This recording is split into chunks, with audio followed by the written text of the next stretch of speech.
So I am literally fresh out of the hot tub. I am feeling very relaxed. And while I was in the hot tub, I was pontificating upon a topic that has been on my mind like all day. And I've been trying to organize and sort my thoughts because I knew that I was going to come in the room here and actually make this recording.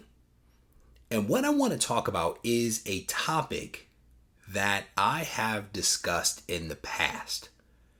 And it's specifically around the use of census data to make decisions about comics. And what I will say is that a lot has changed since I made some of those previous videos. So if you've seen those, there's been an evolution. And it's been an evolution in what the landscape looks like, but my thinking as well. And there has been an evolution in, I think, people's thoughts around the data and how to apply it. So over the course of this recording, what I hope to be able to do is to frame up, I think, how people are attempting to use census data, as well as to highlight some of the caveats that have to be considered. And my goal is not to discourage you. It's not to discourage you from using these data, but it is to say, here are a few things for you to think about, a few things for you to consider before you pull the trigger based upon the data that you are seeing. And so this is really about helping people to be more and better informed. At the end of the day, that is what it's about. Because what I will tell you is I love the idea of people actually using data to make informed decisions about comics. All too often, I think people will rely upon emotion, right? FOMO. They will rely upon emotion or nostalgia to drive what it is that they are doing. And those things can be both good and bad, right? There's no doubt about that. That is why I have a whole series of videos that talk about the emotions that we as collectors have and how those emotions are both good and bad, and it depends upon how one uses them, and that will determine whether that outcome is positive or negative. And so I love the idea of people saying, you know what, I'm going to use my head instead of my heart to evaluate a decision. And I'm all for that. But again, this is really about trying to provide people with a few things to think about and to consider. Now, here's the thing. Historically, when people have spoken about using census data, and I'm specifically talking about CGC census data, right? Historically, the issue with using a database like CGC's to make decisions about buying or selling comics, the issue has been that the CGC database is only one slice of the pie. Yes, it is a large slice of the pie, but it is only one decision. So if people are saying, hey, this book is a rare book, or whatever it happens to be based upon the CGC census data, that is only a slice of the pie. There's other slices, there's other sections of that pie that are not being considered if one is only looking at the CGC census data. Now, what has changed is that we now have CBCS data. Since I made some of my previous videos, CBCS now has a public database where they are basically disclosing the books that they have received and graded. They have made that data available to people. So you now have the ability not just to see what CGC has graded in terms of its, 6 million collectibles or whatever it is. You now have the ability to see the CBCS data as well, which I think is awesome because now you have two slices of the pie. Now, the challenge with that, and this is where some of the caveats come in. The challenge with that is that while CGC is a large slice, while CBCS is an additional slice, the largest slice of the pie is still missing. The largest slice of that pie is raw comics. And we have no database, not really, to be able to determine how large a slice that might actually be. And people will try to pull and identify production runs, right? How much was actually produced, and they will use that number to say, okay, if this was the number, this is the number in CGC, this is the number in CBCS. We now have some ability to know what is out there in the universe, which I think logically makes sense. The challenge, of course, is that I have not been able to identify a reliable source for production runs. I have not been able to find anything out there that will provide production runs. We have things that will tell us, like Comicron, that will tell us the number of books that were sold, but that is not how many books were printed. And even with those that are sold, there are caveats associated with that data. So again, if the sales data says that there were 100 books sold in North America, the question becomes, how many were printed? How many were printed that were unsold? We do not know that, right? So the largest slice of the pie is actually missing.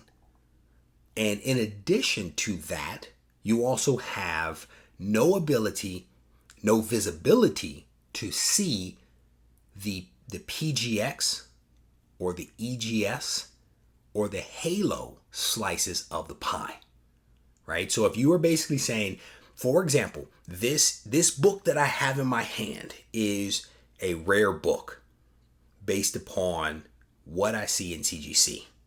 That may be true based upon CGC, but you have to look in the CBCS database.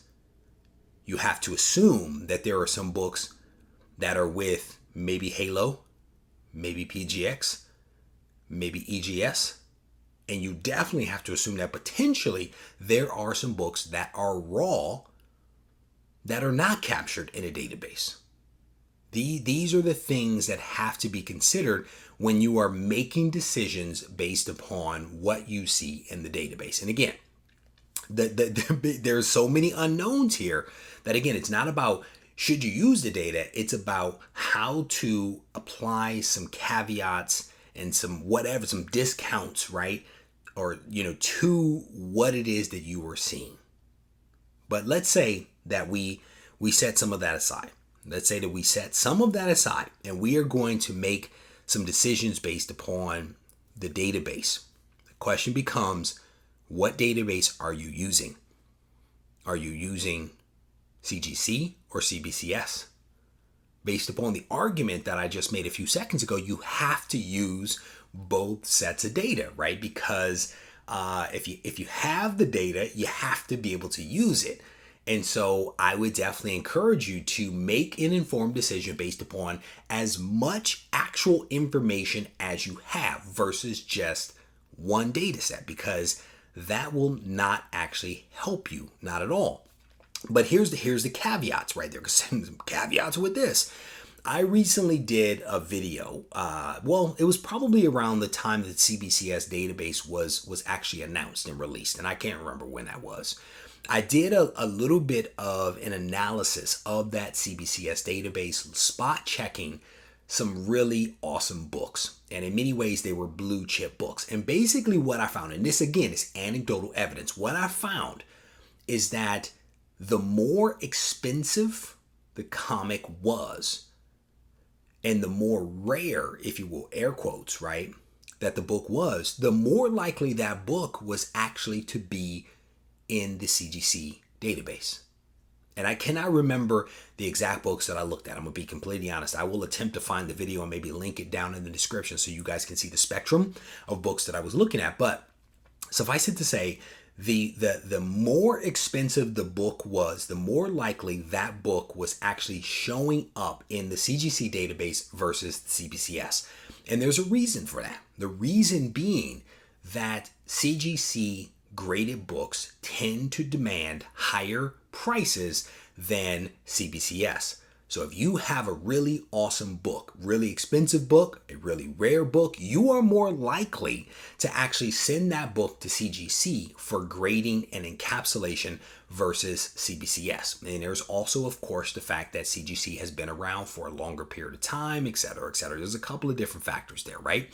Now, when you started to look at maybe your modern books that are also really popular, there seemed to be a little bit more of a balance, right? And again, I do not remember all the books, so you're going to have to forgive me, but let's cite an example of maybe Amazing Spider-Man 300. Super popular book, a pricey book, but a super popular modern book.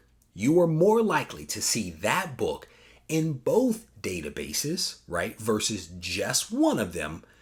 And of course, because CGC has been around, because they're larger, their number tended to be higher, but you also found a healthy number of books in the CBCS database as well. So again, depending upon if you're using census data, depending upon the book that you're looking at, you probably need to look at both to make sure that you are getting all of the data that is actually available to you to be able to make an informed decision. Now, one other thing that I will mention to you guys here is that a lot of people will say to me that because there are numbers in the database, right? Because they see an increase in the numbers that are in a database, right? So they and I don't know how people do this. I really don't.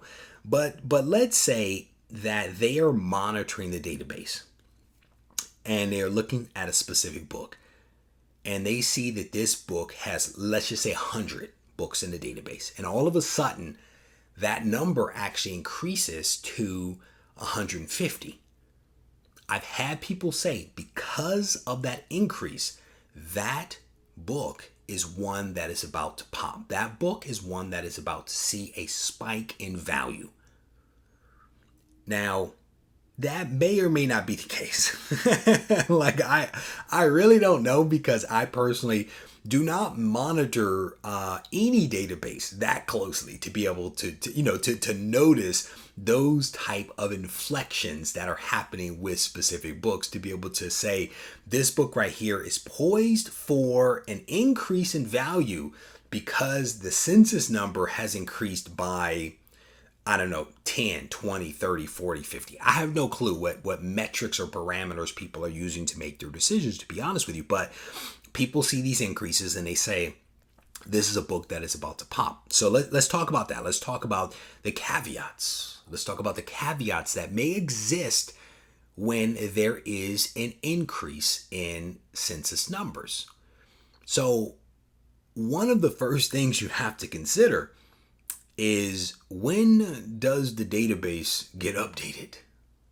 Does the database get updated daily, bi-weekly, monthly, quarterly? So what I'm saying is, someone sees an increase in a specific book and they assume that that book is about to go up in value, but the reason that there was an increase might have been nothing more than the fact that the grading company updated the database. Because you have to assume that there is a back-end database and there is a front-end database. So for example, books come in, they get graded, they get encapsulated, they get logged into the system.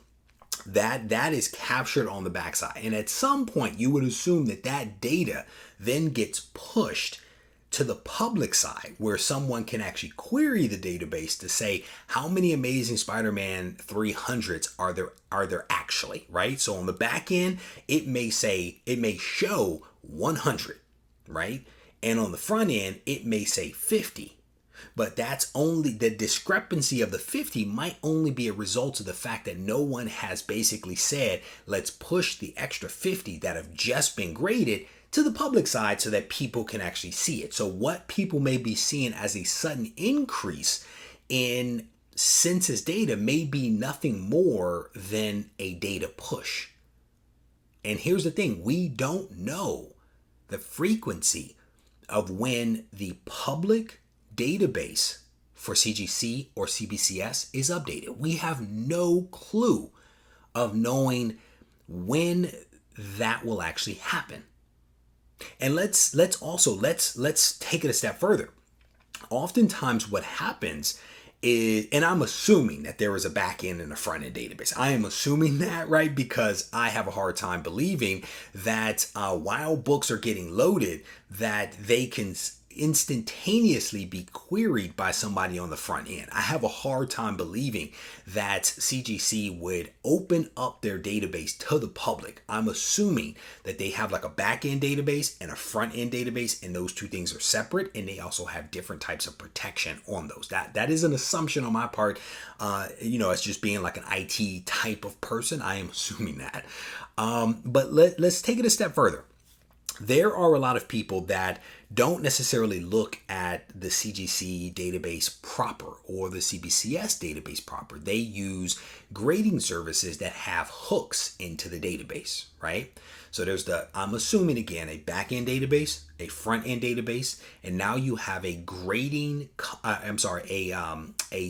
service provider, that being a pricing company that queries that public database and pulls in that database data to say, when you are searching for Amazing Fantasy 15, you see the value associated with Amazing Fantasy 15, and then you also have the ability, dependent upon the service, to be able to see how many Amazing Fantasy 15s are in the actual database for CGC and possibly even for CBCS. I don't think CBCS is linked yet, but what we don't know is from that pricing service, how often they update their database. So you have a back-end database, you have a front-end CGC database, and then you have a third party that is querying that database. All of those databases could be getting updated at different times, and they could be done at different frequencies. And so again, depending upon where you're accessing that information, either directly through CGC or CBCS or through a pricing service, you may be getting different data that is pulled at different times. So in other words, if you're seeing an influx, it could be an artificial influx that is nothing more than when the data is actually getting pulled. My hope is that actually made sense. My hope is that made sense. All right, so here's the other thing. You are basically saying, I am seeing a spike in a certain book, therefore that book must be poised to pop and go up in value based upon what I'm seeing, right? So I'm either going to get ready to sell my books, or I'm going to submit some books in order to take advantage, or I'm going to buy some books that I see at a certain price because there's about to be, a sudden spike in price. I don't quite know what the logic is that people use when they think about these things, but I'm kind of guessing right here. I'm trying to assume, right, that I know. So that increase could be, as we just talked about, a reflection of databases being updated, data being pulled at different time, data being made available.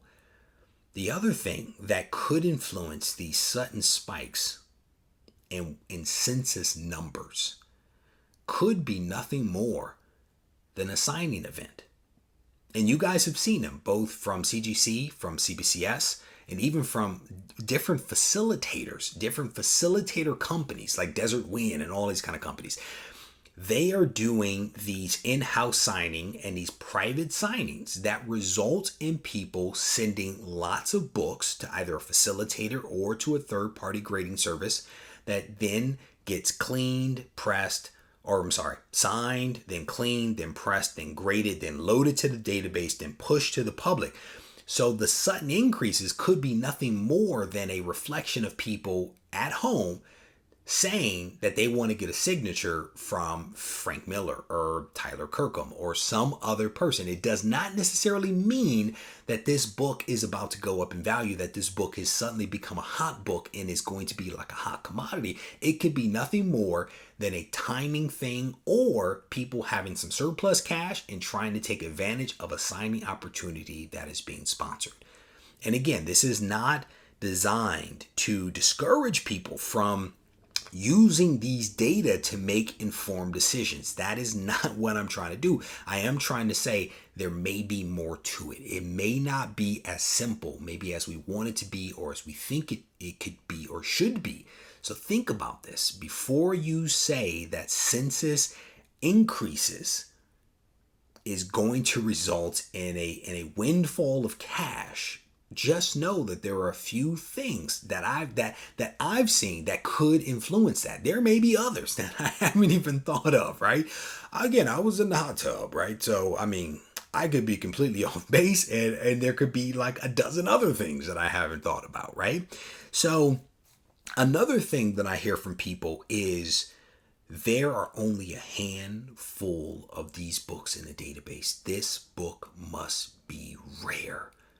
And because it's rare, then that means that it is going to command a high price, or that I should get it because at this higher price that someone's selling it for, because it is rare. There's only 10, there's only 15, there's only 20, there's only 30, there's only 100 in the database. Now, if you think about everything that I just said a few moments ago, right, in terms of there being some data we have access to, some data that is unknown, that being the raw books, you can see how those comments kind of play into this notion that a book is rare. Just because there's only a handful of a book in the database does not mean that that book is actually rare. It just means that there are a handful in the database.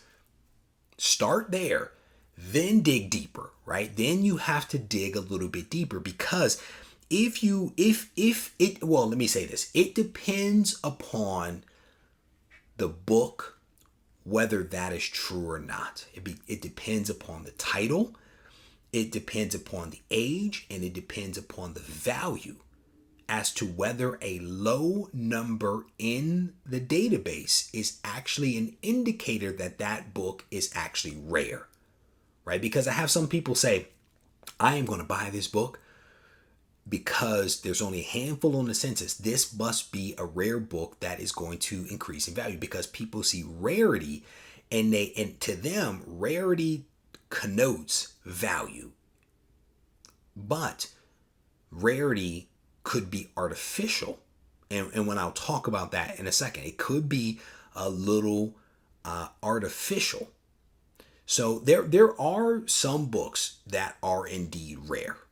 And these books are rare for a couple of reasons. They are rare because only a small number of these books have ever been produced. And again, we don't really always know the production numbers, right? But there are some books that have only a few copies that have ever been produced, right? So, Graphic Fantasy. Graphic Fantasy, I believe that's the title, is a book that I own. It's a 3-part book that was actually printed by Eric Larson back in the day when I think he was like 19 with some buddies. And this is where the dragon, who later became known as Savage Dragon, actually appeared in the comic. They printed these things off, and on the back of each one of the books, because the books always are green labels, because all of the books were hand signed and hand numbered. That is a book that is pretty rare because the production was actually really, really low on that book, right? Another reason why a book is rare is because of survival, right? An older book that has survived 80, 90 years or whatever it is, the 70 years, right, tends to be on the rarer side because it's a periodical. It's paper. They're funny papers, funny pages, right? These books were printed back in the day, and not a whole lot of them survived. Even if they printed a lot of them, over time, people throw them away. They are destroyed. They are used for fire starters, right? They are just like, it's a periodical. It's designed to be thrown away. People didn't necessarily see the value in comics back in the day. So either through production or through survival, there are indeed books that are rare because there just aren't that many of them, right? So I think it is important to acknowledge that rarity is indeed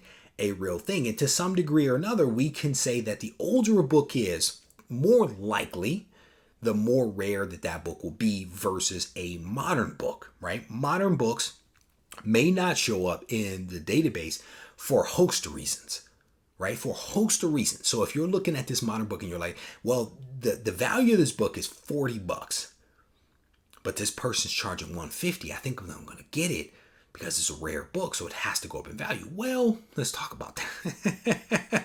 let's talk about that. So the book isn't necessarily rare because it's not in the database.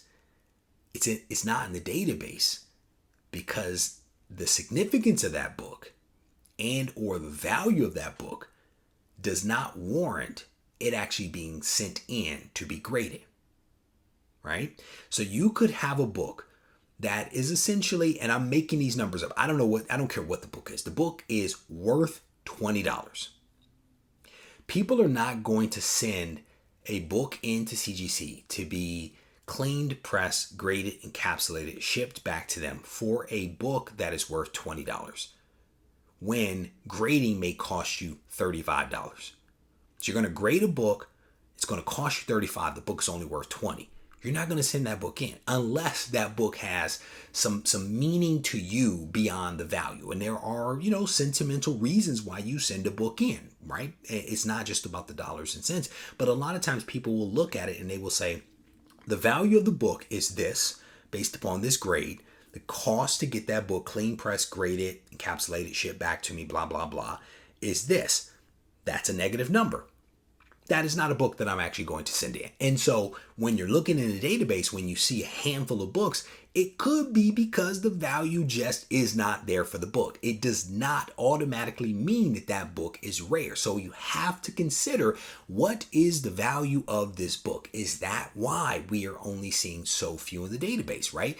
Because it might not be a rare book. The truth of the matter is because, again, the largest slice of the pie is the raw pie, right? The raw slice, and people could be sitting on boxes. They could literally be sitting on boxes of these books that they have yet to send in because the cost to get the book graded does not get offset by the value of that comic. Now, what could happen again is that suddenly that book does become hot. That book becomes relevant. The value of that book does indeed go up.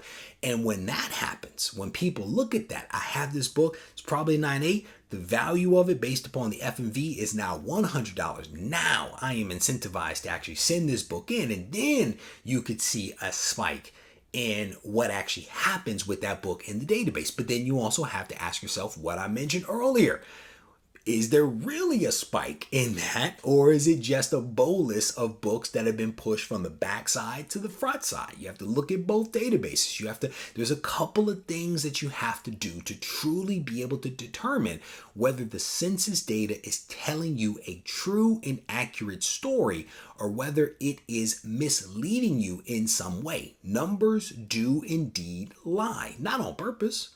Not on purpose, but numbers can lie to you. So it's important to dig a little bit deeper to really understand whether the numbers and the data that you are seeing, whether it is telling you an accurate story. You cannot just take it at face value that because there are few on the database or because there is an increase in the number in the database that I have to do something.